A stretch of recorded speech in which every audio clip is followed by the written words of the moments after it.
আপনারা দেখছেন ISL 2024 পয়েন্টেবিলিটি last update করা আছে 27 নভেম্বরে।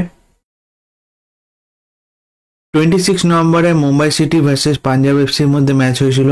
সেই ম্যাচে পাঞ্জাব এফসি উইন হয়েছে। তাই আজকের পয়েন্টেবিলিটি ঠিক এরকম। 1 নম্বরে আছে মোহনবাগান সুপার জিয়েন্ট, 8 ম্যাচ খেলে 17 পয়েন্টে।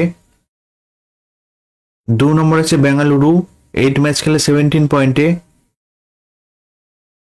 3 নম্বরে আছে north east United FC, 9 match খেলে 15 পয়েন্টে।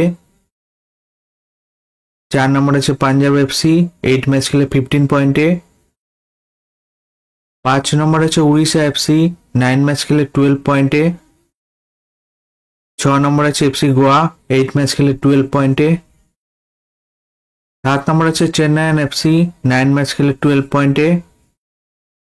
8 নম্বরে আছে জামশেদপুর, 8 ম্যাচ খেলে 12 পয়েন্টে। 9 নম্বরে আছে কেরালা ব্লাস্টার, 9 ম্যাচ খেলে 11 পয়েন্টে। 10 নম্বরে আছে মুম্বাই সিটি, 8 ম্যাচ খেলে 10 পয়েন্টে। 11 নম্বরে আছে হায়দ্রাবাদ, 8 ম্যাচ খেলে 7 পয়েন্টে। 12 নম্বরে আছে মোহাম্মদান, 7 ম্যাচ খেলে 5 পয়েন্টে। 13 নম্বরে আছে ইস্ট বেঙ্গল, 7 ম্যাচ খেলে 1 পয়েন্টে। এই আইএসএল এর পয়েন্টেবিলিটি লাস্ট আপডেট করা হয়েছে 27 নভেম্বরে।